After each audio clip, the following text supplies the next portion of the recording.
Bonjour, voici les titres sommaires du journal Anti-Guyane de ce mercredi 19 mai 2010. En Martinique, barricade et grilles fermées chez un concessionnaire automobile de la place.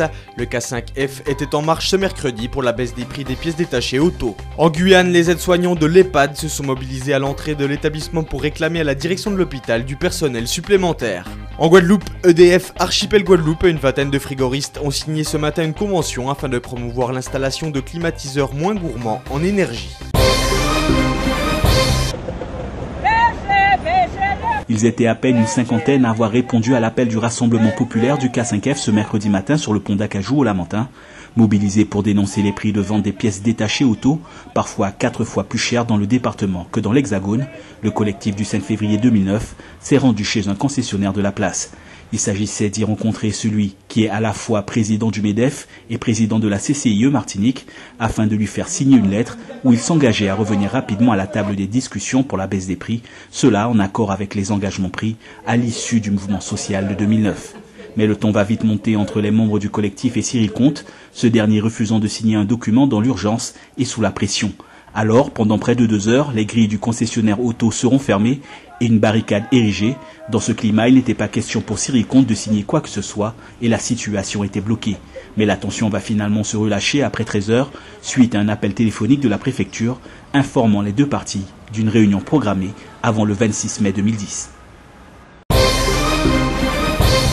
Les aides-soignants de l'EHPAD se sont mobilisés à l'entrée de l'établissement pour réclamer à la direction de l'hôpital du personnel supplémentaire. Le personnel serait dépassé par la charge de travail plus importante depuis l'arrivée de nouveaux patients dans la structure. On écoute Ouinchiri, membre du personnel mobilisé. Tout d'abord qu'on nous donne du personnel, c'est d'abord et avant tout ce que l'on veut. On veut être écouté, mais surtout avoir du personnel. Parce que sans personnel, on ne peut pas mener à bien notre mission qui est d'accueillir les résidents, de leur porter les soins d'hygiène et de confort qu'ils méritent. Les parents des résidents soutiennent le personnel. Je constate tous ces dysfonctionnements et je me sentais le devoir de venir les soutenir. Une quinzaine d'agents occasionnels de l'Atrium sont en colère et le font savoir. À ce jour, ils restent dans l'attente du versement de leur salaire du mois d'avril dernier et visiblement ces intermittents du spectacle ne trouvent aucune réponse auprès de la direction de la structure. Il faut dire que ces techniciens du monde artistique sont payés à la prestation et en fonction du nombre d'heures effectuées, mais le complément de salaire est généralement versé par l'ACEDIC. L'organisme social calcule les versements sur la base des cachets réalisés par les bénéficiaires et sans éléments fournis par l'employeur, ces professionnels au statut précaire ne peuvent prétendre à leurs droits. Une situation d'autant plus préoccupante que ces agents habitués à recevoir des chèques ont été informés qu'ils percevraient des virements bancaires, sauf qu'à ce jour, le nécessaire n'aurait pas été fait auprès des services financiers de l'Atrium. Dans le même temps, ces intermittents s'étonnent que l'autre établissement pour lequel ils effectuent des vacations, le CMAC, soit à jour du versement des salaires. Le contexte actuel est particulier pour ces agents qui attendent des réponses concrètes de la direction par intérim, auquel cas ils menacent de réagir dans les prochains jours. Promouvoir l'installation de climatiseurs moins gourmands en énergie dans le tertiaire et le résidentiel. EDF Archipel Guadeloupe et une vingtaine de frigoristes ont conjointement signé ce mercredi une convention visant à réduire la consommation électrique des climatisations. Le partenariat conclu entre les professionnels du secteur et EDF est matérialisé par la charte EconoClim qui prévoit l'accompagnement du niveau d'équipement pour limiter son impact environnemental. C'est ce que nous explique le chef du département maîtrise de l'énergie, Yannick Lambourg. L'objectif commun finalement est que pour le niveau de confort voulu des investisseurs, particuliers ou privés qui achètent de la climatisation, l'objectif c'est que cette climatisation génère le moins de consommation d'électricité possible.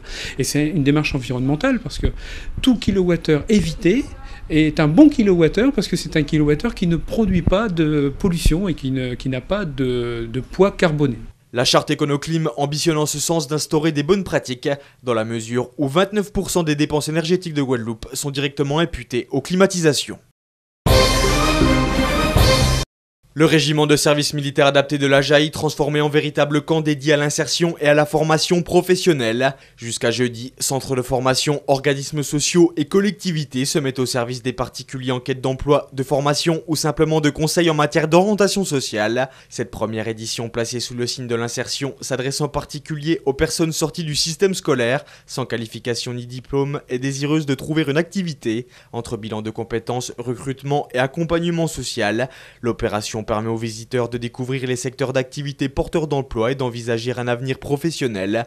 Atelier de conseil afin de créer sa propre entreprise, offre d'emploi, stage, apprentissage ou concours. Le camp de l'insertion entend susciter des vocations et participer à l'insertion de chacun à l'heure où les chiffres du chômage se veulent alarmants.